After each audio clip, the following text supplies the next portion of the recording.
President Joe Biden is dropping out of the race for president, as Biden announcing this afternoon that he's ending his re-election campaign and throwing his support by his vice president, Kamala Harris.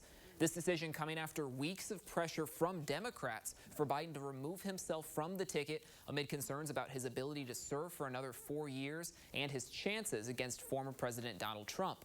Biden had been adamant that he wouldn't drop out, but the pressure only increased after a poor debate performance and a series of gaffes on the international stage. Ohio Democrat Senator Sherrod Brown was one of the latest to call on Biden to withdraw, and today the president answered those calls. Now local party leaders say they want to celebrate Biden's legacy as they now look ahead to a new candidate like Vice President Harris. I think it is going to be a little bit different in terms of what each of those candidates brought to the table. However, what you're going to see is a much more energized Democratic base really kind of coming out now to make sure that we are unifying behind Vice President Harris and making sure that we do win this November. Now, Biden is currently sick with COVID, but he says that he plans to put his focus on finishing out this term. And the news of Biden's withdrawal from the race hasn't eased Republican concerns about Biden's leadership, though, as several national and local Republican leaders are now calling on Biden to resign altogether. He has done nothing but embarrass the United States. And in fact, he has done such a poor job in the past year with his leadership skills or lack thereof that he has compromised our national security. So Steve Stein says that Republicans are confident that Trump can defeat Harris or any other candidates the Democrats can offer in November.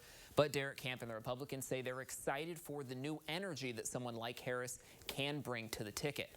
Now, Harris would still need to be confirmed as the party's leader at the Democratic National Convention next month, but could be challenged. So now as the country speculates about the future of the Democratic ticket, that sudden announcement, of course, sending shockwaves across the national political landscape. So Fox's Rebecca Castor breaks down the next steps towards November.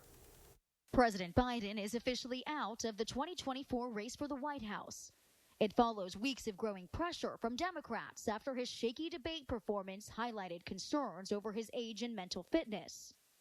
The president shared the news on X, saying in part, "It has been the greatest honor of my life to serve as your president. And while it has been my intent to seek re-election, I believe it is in the best interest of my party and the country for me to stand down and focus solely on fulfilling my duties as president for the remainder of my term." He said he would speak to the nation later this week. In the end, he decided on what Democrats are hoping will be a graceful exit. And with just about a month before the Democratic National Convention in Chicago, he's not taking any chances on a messy party fight, endorsing his vice president, Kamala Harris, to take his place as the Democratic nominee, saying she's the candidate with the best chance to beat Donald Trump in the fall. It also allows her access to Biden's $250 million war chest without going through any lengthy legal proceedings that could have held up her campaign. Democrat leaders could move as early as next week to officially make Harris the nominee through a virtual roll call before their convention, though it's not clear if there are other contenders who might object. Biden is the first incumbent president in more than 50 years not to run for re-election, bringing an end to a half-century of public service and opening the door to a new generation of leadership. An outpouring of Republicans are now calling for President Biden to resign. They argue if he's not fit to run for re-election, he's not fit to run the country. The president says he intends to address the nation later this week to talk about his decision. In Washington, Rebecca Castor, Fox 55 News. Now back in the Hoosier state, we've had reaction pouring in throughout the day. Indiana Democrats thanked Biden for his service and threw their support behind Harris, saying that Americans are ready for a new generation of leadership. Harris also received the endorsements of Attorney General candidate Destiny Wells and Senate candidate Valerie McRae, both Democrats. And Democratic Governor hopeful Jennifer McCormick says that she supports Biden's decision to step down and says that she wants to help build on his administration's accomplishments.